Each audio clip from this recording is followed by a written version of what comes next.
বাংলাদেশি মেয়ে এখন আমেরিকান লেখক পি পারমিতা, পুরো নাম পদ্ম পারমিতা। ২৯ বছর বয়সী এই তরুণীর প্রথম উপন্যাস প্রকাশিত হয়েছে পেঙ্গুইন র্যান্ডম হাউসের নিউ ইয়র্কের ডায়াল প্রেস থেকে। তারই প্রকাশনা উৎসবে শত শত দর্শক। বৃহস্পতিবার ম্যানহাটানের বিশ্বখ্যাত বুক স্টোর স্ট্যান্ডে উপস্থিত ছিলেন যুক্তরাষ্ট্রের বিভিন্ন অঙ্গরাজ্য থেকে আসা বইপ্রেমীরা, যাদের মধ্যে বেশিরভাগই আমেরিকান তরুণ তরুণী। ছিলেন বাংলাদেশি প্রবাসী লেখক প্রকাশকরাও।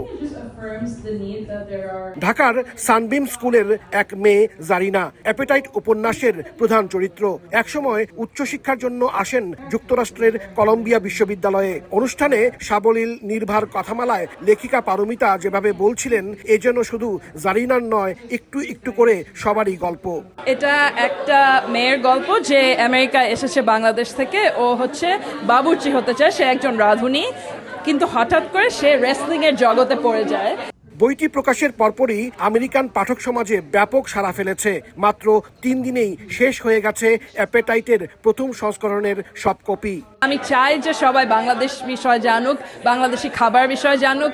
এই জন্য আমি অনেক অনেক বেশি করে বাংলাদেশি খাবার নিয়ে লিখেছি এবং এখন সবাইকে খাওয়াচ্ছি আমরা। কানেকটিকাটের নিউ হ্যাভেনের বাসিন্দা পারমিতা বিশ্ববিদ্যালয়ের অধ্যাপক। বাংলাদেশে জন্ম নেয়া পারমিতার বাবা জনপ্রিয় লেখক আনিসুল হক, মা মেরিনা ইয়াসমিন ঢাকায় মার্কিন দূতাবাসের সাবেক কর্মকর্তা।